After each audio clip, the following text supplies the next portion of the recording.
Isn't that the most magnificent beech tree? I mean, people often say, don't camp under a beech tree or near a beech tree because, you know, they call them widow makers, in a sense that their limbs can drop without warning. And you see my camp is quite close. You know, I've stood there and I've looked at the way the trunks might come down, but I honestly feel that, and you could say this is just a kind of naive thing, but this tree, it feels like such a kind of protective mother tree that, okay, it might drop a limb and kill me, but so be it. But it feels more protective than that, you know. The sea we've got set up by the stream, that's for fleshing down deer skin to make buckskin and stuff like that. And it's really lovely because the stream is right there, so you can keep everything clean and, you know.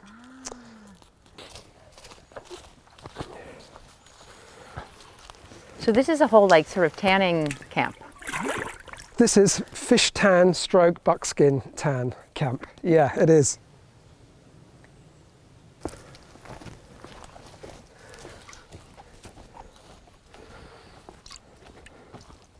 But the idea of sleeping out here when you have a bed, if you want it, there's obviously, you're making a choice.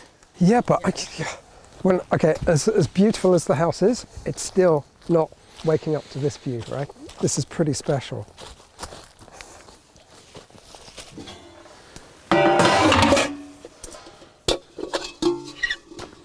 There's a beautiful children's book about this child, and he finds a salamander and he brings it back to his house, and it's not doing that well, so he goes and gets other things, but then, oh, the light's not quite right, so he moves something out of his room, and well, it's still not right, and then so, you know, he opens the window, it's still not right. Eventually it becomes slightly absurd. He's like taken the roof off the house. So essentially he's in the woods with the salamander. The whole house is gone. And now he's living and he's honouring the salamander for what it needs. I remember that story when I'm in there because, yeah, it's like take all these modern things that don't really serve us and take them away, and then, you know, you're in a beautiful situation. You know, waking up and hearing like the morning birds and the sound of the stream. You know, those moments are so precious and never going to happen in a house. So you get some. Tell you, this tree is an amazing character. Do you know any kind of old churches, you have the gargoyles carved in stone? I think a lot of those must have been inspired by things like this. I think of this as the spirit of the tree almost. Look, it's got a couple of eyes and a kind of little mouth. It's just wow. like, You're right. It's a gargoyle. It's the spirit of the tree, the face of the tree. You see this, there's a branch that's coming out, and there's an edible fungus called porcelain fungus. And this is quite a funny one, right? Because when I was kind of early in my journey of foraging for mushrooms, back in kind of 1990, there was a time when I kept seeing these kind of white mushrooms on the ground, and I was thinking, okay, what's going on here? And then, after a couple of years, I decided to do this radical thing. I looked up. And then it was a light bulb moment. The fungi are growing up there, and they're just dropping. And that's what I'm seeing on the ground. Yeah. I mean, look, aren't fungi just so adorable? I mean, you got that one, and look at that, it's just like a little chubby jolly mushroom. This is the cousin of the porcini. It's good to eat.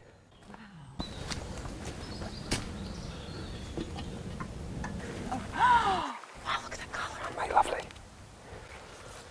It's almost like a cartoon, all of a sudden. Yeah, this is like the iconic fairy mushroom toadstool, the fly garrick, Amanita muscaria. It's profoundly amazing, and it's used for both food and medicine. It's like as a tincture for treating pain, particularly things like sciatic pain. It's incredible, like lower back pain. I've got lots of the fly garrick, and they get detoxed, completely detoxed, turned into a puree, mixed with sugar and vanilla. I make a sweet rice pudding, and it's really quite a fun dessert. That's beautiful. So we're in the Ashdown Forest, which is a beautiful area of woodland in East Sussex in the southeast of England. So there's a lot of foraging opportunities here. I mean, is there a reason why you're here? I've lived in this place for 7 years. I came here to do a 3-month storytelling course, and being in the heart of the Ashdown Forest, for someone that's particularly interested in fungi, it's great foraging. And of course, just being in a place where you've got ready access to the countryside is why, after 3 months, I decided to stay, and 7 years later, I'm still here. So yeah. So I'm gonna come in and have a look.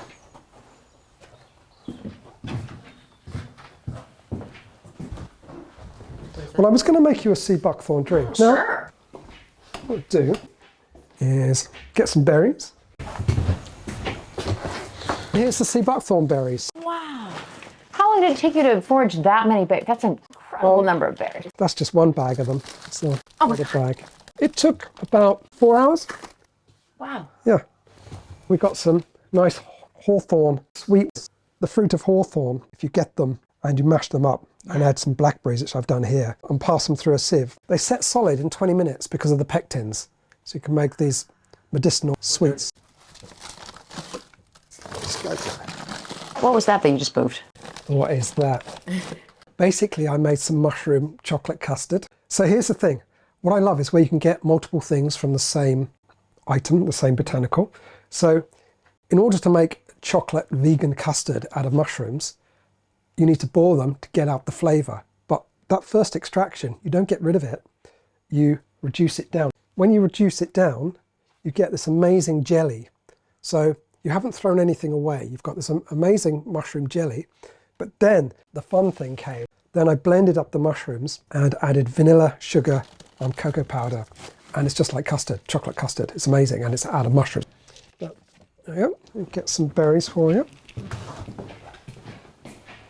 But just before, you could try one of these. What is it? So that is the birch polypore, but cooked in a syrup of this berry. Mm. So that's the sweet one. And now you're going to get the tanginess of it.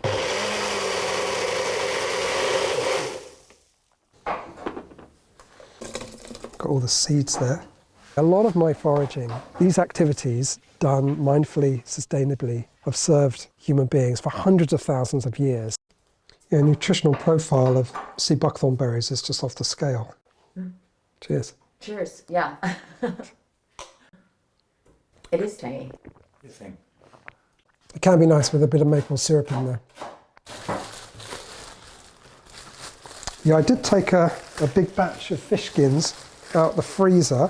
What I love to work with and where my foraging is going is very much exploring not just for food, which I've been doing for 30 years, but other aspects of foraging. Under here, this is all full of animal skins that have been tanned. What have we got? I've got badger skins, deer skins. We've got a bit of a badger skin. And where did this come from? It was sadly killed on the road. So you go and find roadkill? Yeah. Well, they're all frozen. We've got foxes. We've got all sorts of things. It's really interesting that you used the word roadkill because I was really against the use of this term for a long time because it's really blunt, crude, and when I think of like the sadness I feel when I see something dead on the road, it's just like, because roadkill is just a kind of byword for something useless. Hey, it was just roadkill, you know. For years, I rejected this term. I used to call it accidental meat. But I think when you're foraging, for example, you might go out and you think, okay, there's deer being killed on the road here. I want to get them because deer venison is good meat. Okay, I've skinned it. What do I do with this skin? So you might throw them away for years. But then you might think, okay, traditionally what would have been done? So you can make buckskin. And then it's okay, so I've made buckskin now. So, but you know, I want some thread, I want some cordage. Well, what do I do? Okay, I can take out the tendons. Here they come. What are you saying? We're talking about sea buckthorn berries and mushrooms cooked in sea buckthorn berry juice. That's the end product of this. That's birch polypore. Should we go upstairs? In co-living, your private space is your bedroom. Everything else is shared. Yeah. I did an online mushroom paper making course and it was great, but some people said it's a bit weird because we could see your bed. So all the skin work I do, I want to know, I want to discover. So I'm foraging a lot of plant materials and that to tan fish skin. That's a lot of what I've got set up here, which is fish skins which are tanned with different botanicals, if you like. Wow, it doesn't look like, I mean, you can see where it is, but it doesn't feel like they're huge fish to begin with. Well, they're all salmon, freely obtained salmon that would have been thrown away. The skins, obviously, not the meat. So where do you get the skins? So they come from a sushi restaurant and they come from a big distributor of salmon to restaurants. So what are you doing here then? So you're saying you're tanning it with plants? It's not just plants. So this one was tanned with oak galls. And it's sturdy. Wow. It's super sturdy. Why? Because it wouldn't be this way. I mean, obviously when we have fish on our plate, it's not like that. No, the reason is because the fibres in skin, they're in this kind of lattice network. And they're really compact compared to something like a deer skin or that you would make buckskin from. So for their thinness, they're relatively strong. And of course, that's also going to depend on what you've tanned them with, because be it a plant or a gall or a seaweed or a fungi, they're all going to have different tannin levels. So there's real skill in extracting it and getting the right concentration and then doing it for the right length of time. And then of course after that it's, how do you work it? How do you soften it to get really lovely, soft, supple leather like this? So then you're rubbing in oils of various kinds. And there's various ways of softening. You can use a chair, you can use your knee, but my preferred method is to sit by a fire outside and just, after you've rubbed it with oils, you're stretching and stretching in different directions until it's fully dry. And that is the skill. This one was an experiment because I was looking at the way, and it's usually Americans, because I guess there's more of a tradition of tanning rattlesnake skins. And very often they do it in glycerine and alcohol. So I thought, well, I'll try and apply that to a skin. I also use poppy petals as the colouring. So it's a very different quality. It's almost kind of rubbery-like. Wow. Yeah. It does remind me of rattlesnake skin. All of them, actually. When I first saw them, I was thinking of snake. Yeah. It no longer has that fishy quality. Yeah. So how long has this process taken then? So typical skin like this. So first of all, you need to go and gather your plants. These are all noppergulls. And I sweat these up from the ground. They're really high in tannin. So I boil those up and make just one of many, many different botanical extracts for tanning the skin. We're going to make a dye, and I have here water boiling. I'm going to add these beautiful blueberries now. There they go. And I'm going to mash them. So you've gathered your plants. Then you've got to dry them maybe, grind them. Then you need to boil them up. Then you need to extract the tannin, maybe concentrate it down. So then you've got your jar of tannin extract. This skin has a mordant of copper and is now going into my dye. I love mushrooms, so this salmon skin has been mordanted with alum and dyed with dyer's maize gill to give this lovely yellow. How long are we going to leave these? Overnight, I guess. Yeah, I think 12 hours. This one was put in a dye bath with a mordant of copper. So all the skin work I do, it's a massive collaborative project with my partner. It's kind of more blue, right? I think it's green. And the interesting thing is my partner, she's an archaeologist. So she looks into the traditions of this around the world. And there are some that were existing until very recent times in kind of northern Japan. There's indigenous groups in China that are still doing it. Woohoo! We are happy with our skins, all that colors, look. And in fact, China has kind of categorized the creation of fish skin leather as an intangible cultural heritage because it's unseen, and partly because it's unseen, and often because it's with traditional indigenous communities, it's often lost or near to being lost. You can tan a skin from 3 days to a couple of weeks, then it comes out and you've got your tough skin. And there's various ways of softening. Yeah, you could do it, or particularly like the edge of a table. You're just opening up the fibres and you're allowing the oil to get in and you're allowing the moisture to get out, but the fibres are setting a little bit, but you don't want them to set so rigidly that there's no movement in there. So you're kind of doing this. So that typically takes about 3 hours. It's really good exercise for your hands. I've got the most super strong hands as a result of doing this. And you don't have to soften skins. It's lovely to have a soft leather like this for, well, particularly things, you know, like your shirt, your trousers, where you want some movement. But if you want it kind of more rigid, you might want it for boots. Well, you might not need it so tough like that. If you wanted to make a wallet, what you could then do is you could just pin and dry your skin. You see, it's much more, it doesn't have that, and the sound is different. So I want to decorate my cup like that. My partner, Sharissa, at the moment, she's doing most of the crafting.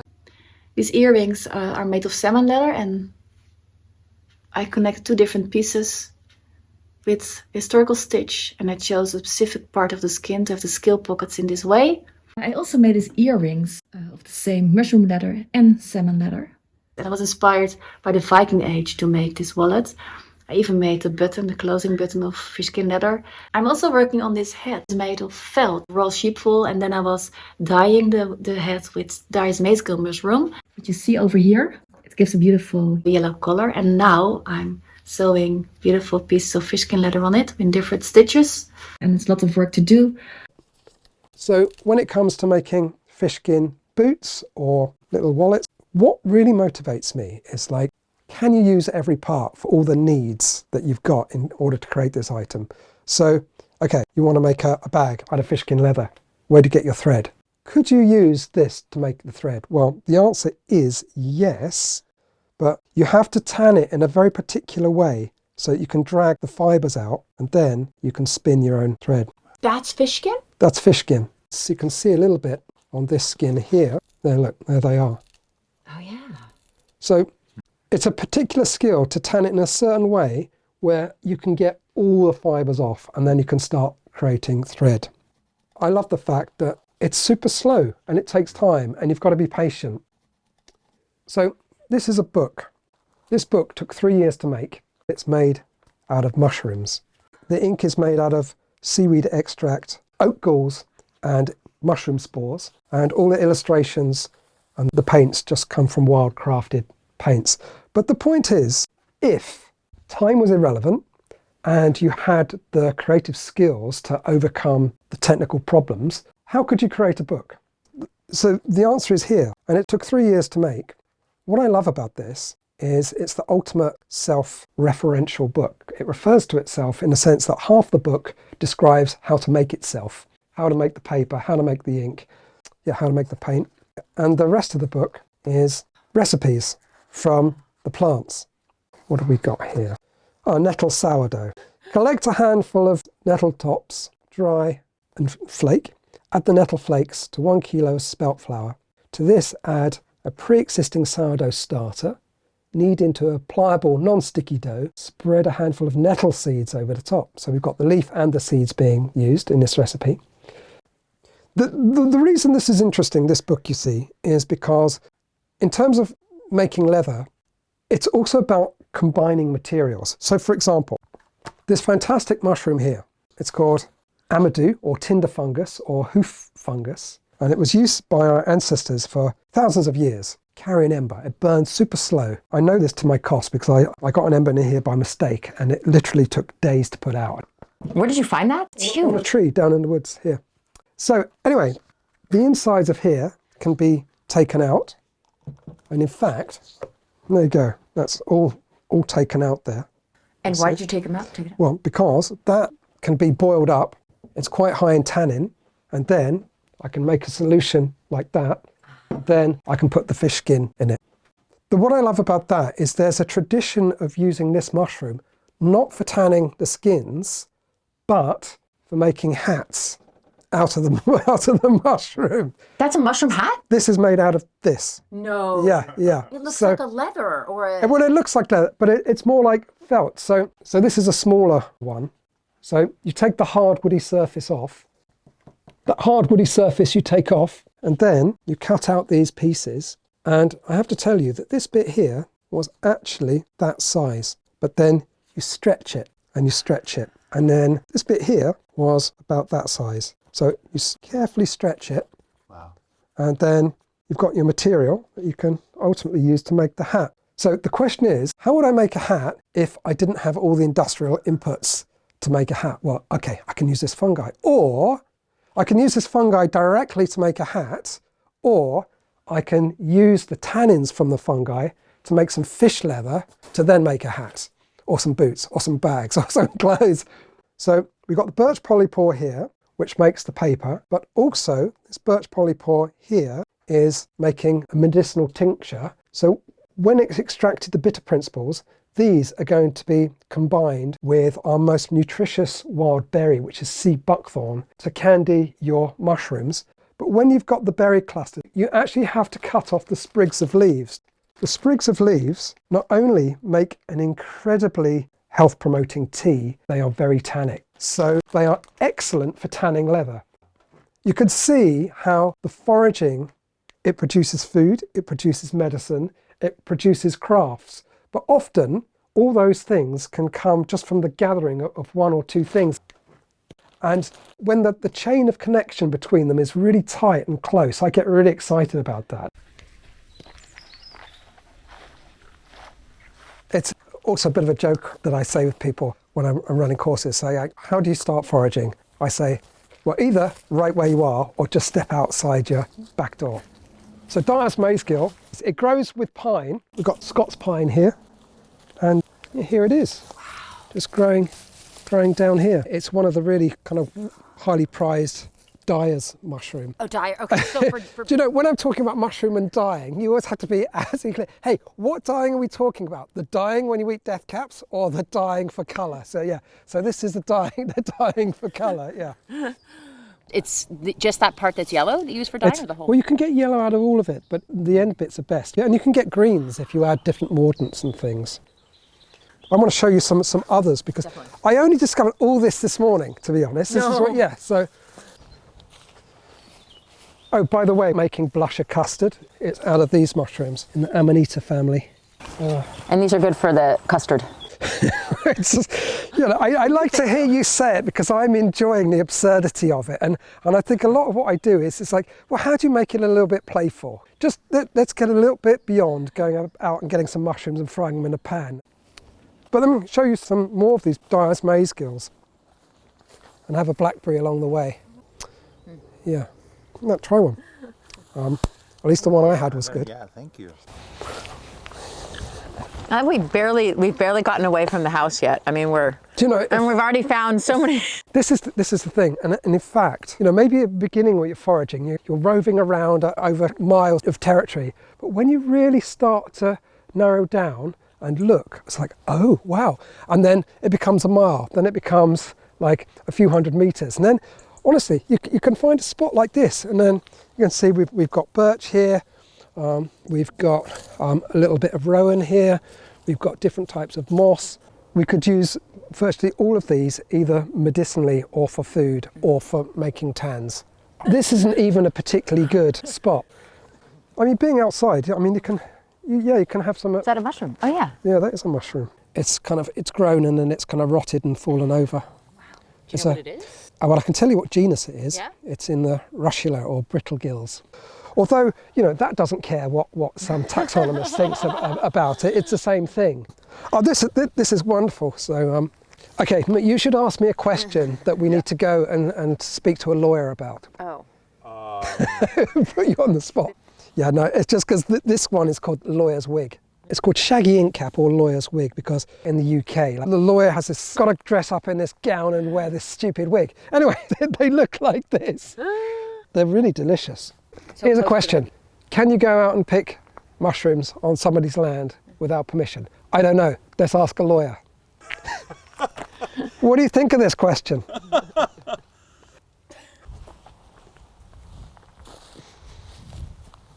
Here they are, look, Dyer's Maizegill for dyeing fish skin, or for dyeing cloth, or for dyeing paper, or making paint with. And all around this old pine stump, we've got some other ones here.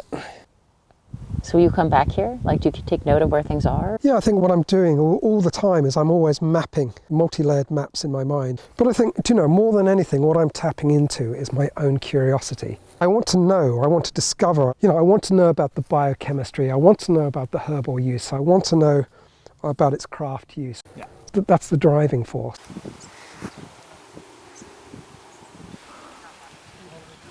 I'm surprised we've seen so many types of mushrooms just in, you know... Within the premises of your house, it's crazy. Oh man, you've seen nothing yet.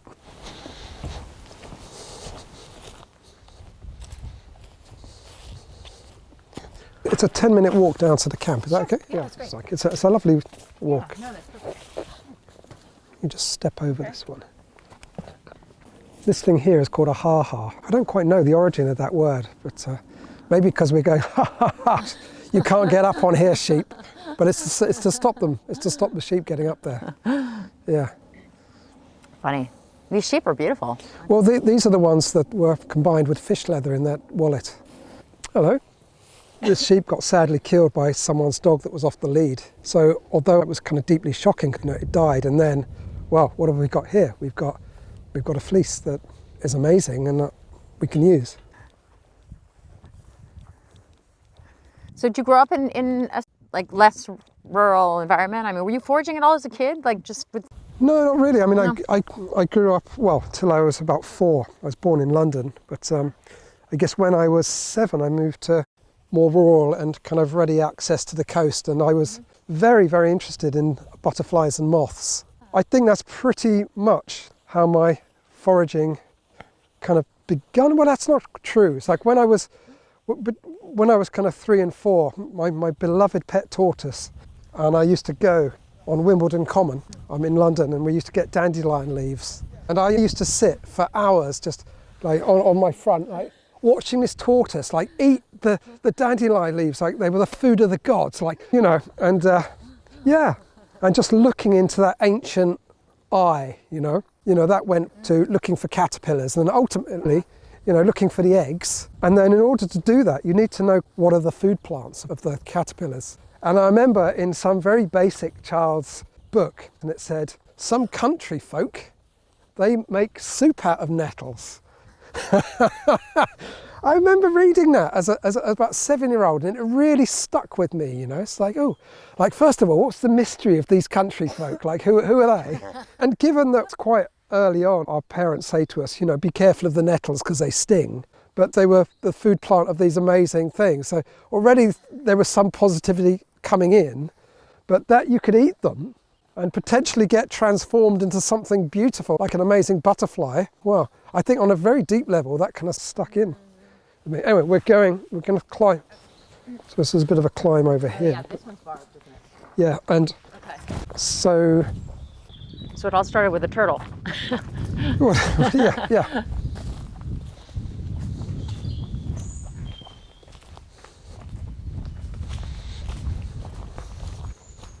My main hobby, work, raison d'etre is to forage. I love foraging. Oh wow, this lovely mushroom or fungus here. It's a very sweet smell, and sometimes you can find them by smell before you see them. It's called a cauliflower fungus. Of course it is, that's great. Yeah, they taste really good. All these mushrooms that are edible, they're also incredibly medicinal as well for so many ailments.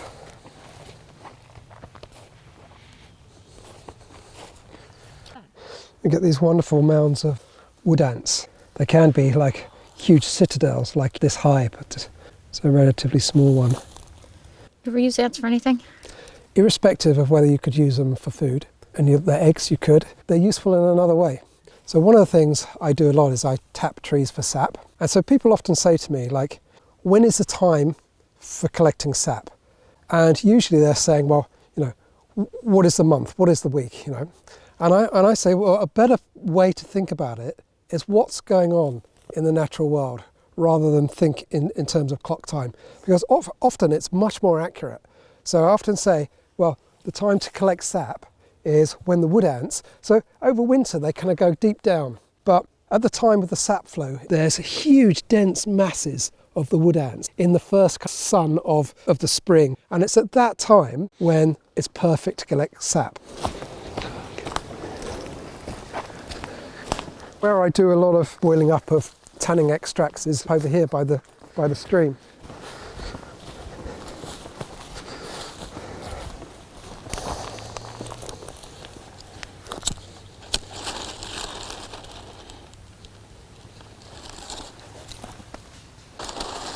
When you think of that, foraging is one aspect of what would be called bushcraft.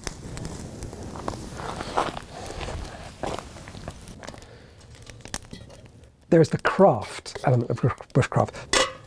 So when you're working with plants, you're thinking beyond just the food. You're thinking of clothing, you're thinking materials for making fire, materials for making shelter. I was walking around near where my mother lives.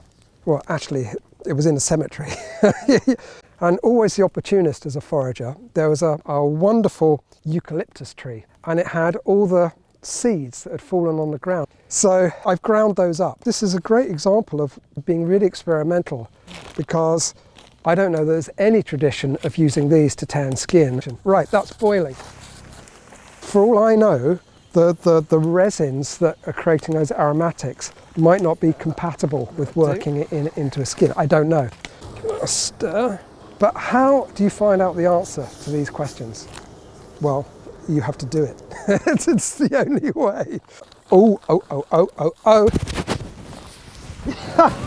No. Yeah. I thought it might be too small a pan. Anyway, put a little bit more in. I suspect it would make a good tan, but I don't know for sure. Yeah, that'll do. So in the meantime, what we can do is scrape down a skin, which I have here. I think I've even got a chopping board, which is what I need. Of course, I could just use this. Should I just use this? No, chopping board's a bit better.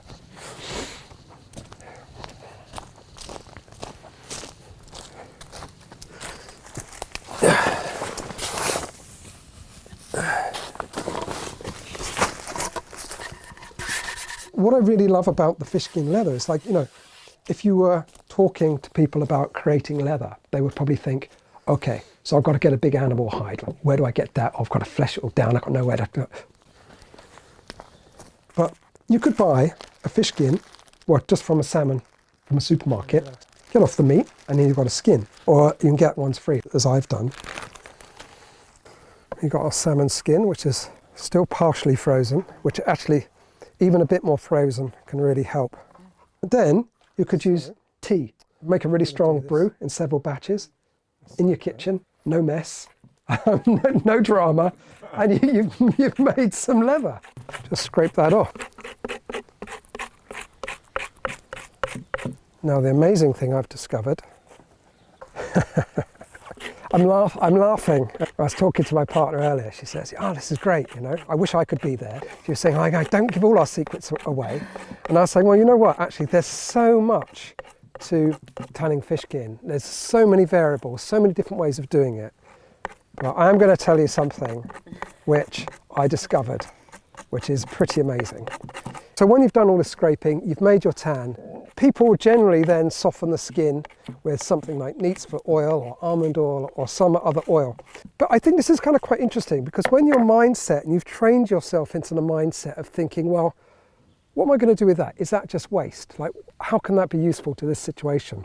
So what I discovered is that if you scrape down 3 skins with this amount of kind of flesh and stuff on it, and then you put all this in a pot, and then you put it in the oven, you cook it, the amount of oil in there is incredible.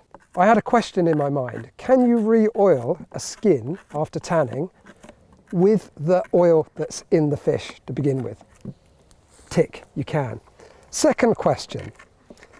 If you do that, aren't you just going to end up with a skin that's really stinky, a bill of leather that smells of fish for weeks? Okay, so I thought, yeah, well, probably, but, and this is the thing, when you've got a creative question, don't be put off with ideas that you think seem so probable that it's not worth bothering about, right? So I thought, yeah, okay, smelly skin, but do you know what? I still want to see if I can do it. And here's the amazing thing. So made a lovely bit of leather, oiled it with a super smelly salmon smelling skin. By the next day, it didn't smell of salmon anymore. That was such a lovely discovery because that for me was so counterintuitive. So the lovely thing about that, this thing which for me would have been a waste product is now super valuable. And it also means that then I don't have to buy like commercially produced oil to re-oil the skin. And it's funny because through what I do, both foraging and recipes and stuff, I have so many questions that come up. And sometimes I think, well, I'll ask someone. And I think, well, yeah, who do I ask? Like, who's going to know? And then I think to myself, well, you know, the only real way of answering this question is you've just got to do it. You've just got to find out and answer your own question.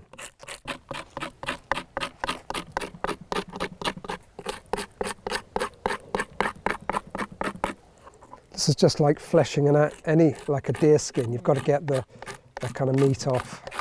And not just that, but you've got this, you see this fine layer that's kind of grey there, and like this fine white layer here. See that?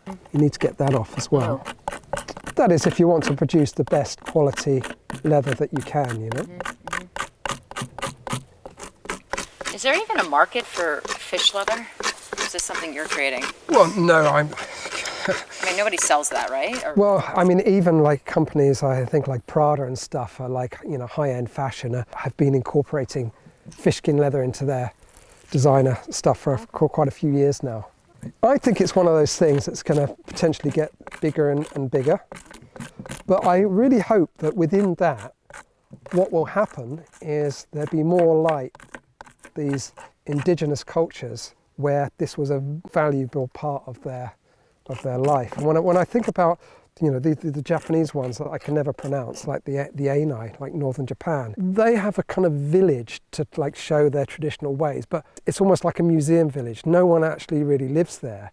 And, you know, like many indigenous peoples around the world, so they've been like marginalized and repressed, and even, you know, not good things have happened to indigenous people, as we all know.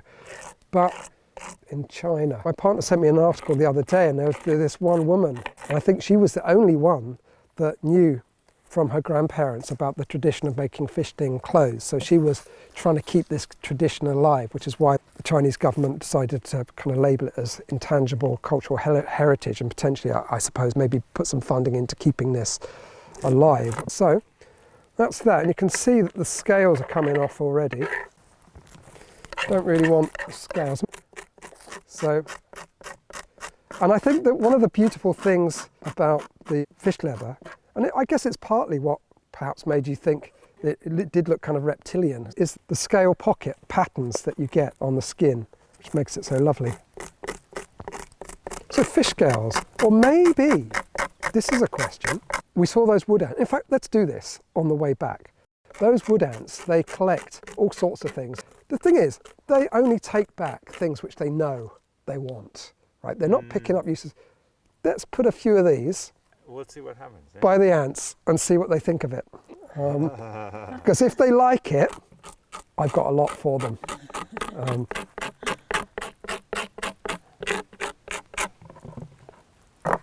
Just going to rinse this. You know, some people say to me there's a real divide coming. There's like the earth keepers, the people that, you know, want to perpetuate and learn traditional knowledge in the sense that it served humanity well for hundreds of thousands of years. And then there's loads that really want to break everything down, think rationally, and escape to other planets because this one's being trashed. You know, that kind of technotopian world. Just get rid of those scales that are still on there. There we are. This isn't part of the process. I'm just enjoying the fact that, you know, it's like a fire stick in the dark, isn't it? But it really is. it's the fish skin version in water. Yeah. But, you know, when I think of where we are, it's like, well, I'm not going to reject one or the other. It's like, you know, how can we accept the legitimacy of both these approaches to express the great depth of our skill and knowledge, both in terms of a more rational way of thinking and a more indigenous mind.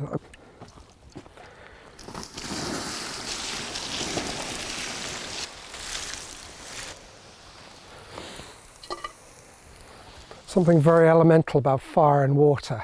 Yes. When they meet, you know, it's like here we are. So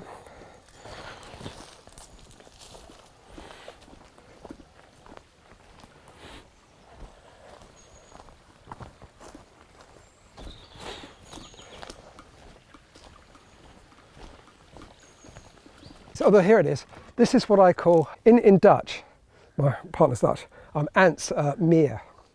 And you know, like Mordor. Lord of the Rings? Yeah, yeah. So what we have here is Meerdor. Come to Meerdor. Look.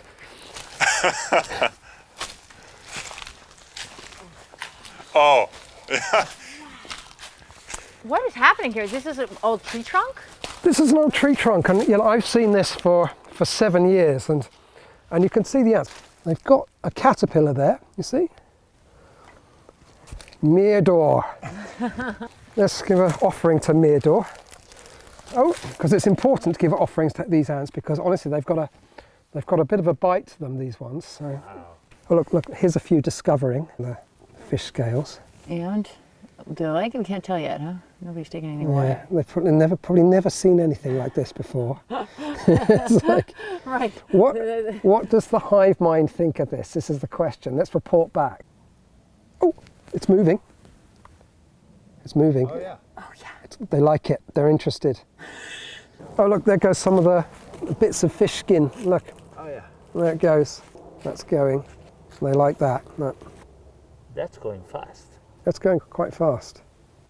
Oh look! This one's look at that one's on the move. When you're working with anything, you don't have to be limited by like the baggage of what's possible. Yeah, this one's these ones are going. That one's going. Oh, I'm kind of pleased with this. It worked out better than I thought.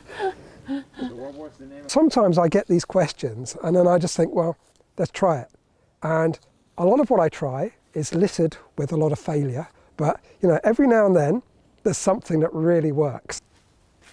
I mean, they have eaten a lot of that main central part in that time, but yeah, it's still going.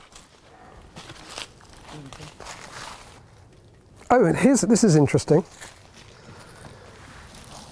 This is it's a pigment called xylindian, and it's from a fungus called green elf cup fungus.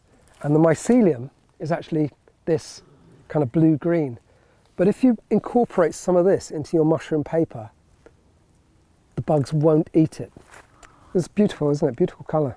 It is. Unfortunately, it's really hard to extract as a natural dye because it's not soluble in water or alcohol or anything, really.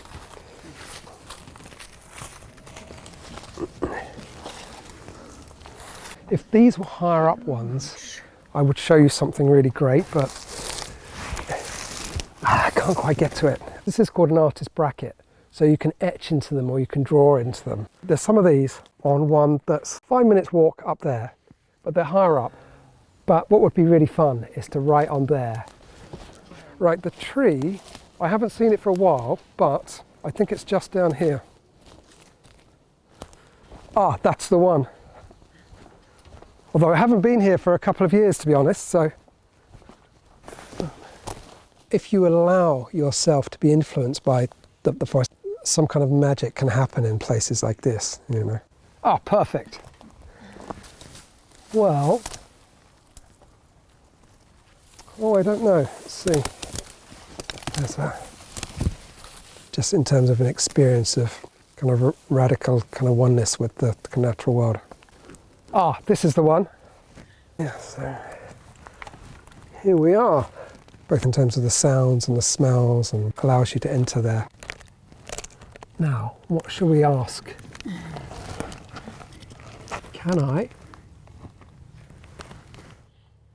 Can I tan a fish skin? That is the question. It's funny now that you've talked about these. I spot mushrooms, but in the past, I think I would have thought it was just bark. You know, unless you're, it's like, unless you're sort of aware of it and know what to look for, you don't see. Yeah. So a friend of mine, she used to do wild walks in London, and I loved what she called invisible food, because if you don't know, it literally doesn't exist. Yeah. You don't see it. You don't see it. We've seen so much today. Yeah, all right. Now, where did I put the pan? That's what I don't see. The enjoyment for me of wild food, the eating it sounds absurd, but probably the least part. The most enjoyable is being out here. And it's the gathering, and it's the adventures, the things that you noticed, like the insects you hadn't seen before. I've seen there's another mound in there, right? Oh, Is that wow. another? That's all locked into the experience of eating that food in the end. That's quite a big one. Got nothing to offer. No more fish. No more fish. So sometimes people say to me, in the context often of tapping birch trees for sap or things like that, it's like, you know, does it damage a tree, or looking for another fungi? Is it on a dead tree or a living tree? And I say, well, yeah, well, what do you mean by dead?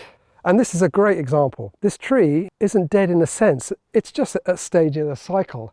And it is the life force for this other tree that's growing from the top. So we've got a beech tree, and I think, yeah, this is we've got, you can tell from the wonderful aromatics here, we've got western hemlock spruce.